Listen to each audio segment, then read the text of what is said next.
नमस्कार. मराठीतून झटपट जर्मन शिकायचे. चला, आजचा टॉपिक आहे महिना. महिन्याला काय म्हणतात जर्मनमध्ये? मोनाट. मोनाट म्हणजे मंथ्स.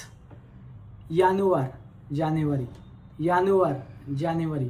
फेब्रुवार फेब्रुवारी, फेब्रुवार फेब्रुवारी. मेर्च मार्च, मेर्च मार्च. एप्रिल एप्रिल, एप्रिल एप्रिल. मई मे, मई मे. युनी जून, युनी जून. युली जुलै, युली जुलै. ऑगस्ट ऑगस्ट, ऑगस्ट ऑगस्ट. सप्टेंबर सप्टेंबर, सप्टेंबर सप्टेंबर. ऑक्टोबर ऑक्टोबर, ऑक्टोबर ऑक्टोबर. नोव्हेंबर नोव्हेंबर, नोव्हेंबर नोव्हेंबर.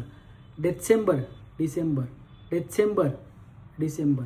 चला, मोफत जर्मन शिकूयात. धन्यवाद. या चॅनलला like, follow, share and comment करा. नमस्ते. तर मित्रांनो, तुम्हाला जर जर्मन क्लास आपले सुरू झालेले आहेत, ज्याच्यामध्ये मॉर्निंग आणि इव्हिनिंगच्या बॅचेस सुरू आहेत, जर तुम्हाला बॅचेस जॉईन करायचे असेल तर तुम्ही व्हिजिट करा way of study job guidance centre, 2nd floor, white house building, Tilak स्मारक समोर, टिळक रोड, सदाशिवपेठ, पुणे. कॉल करा 7350729801 या नंबरला. आणि अशाच मराठीमध्ये जर्मन शिकण्यासाठी चॅनल फॉलो करून तुमच्या मित्रांना शेअर करा. थँक्यू.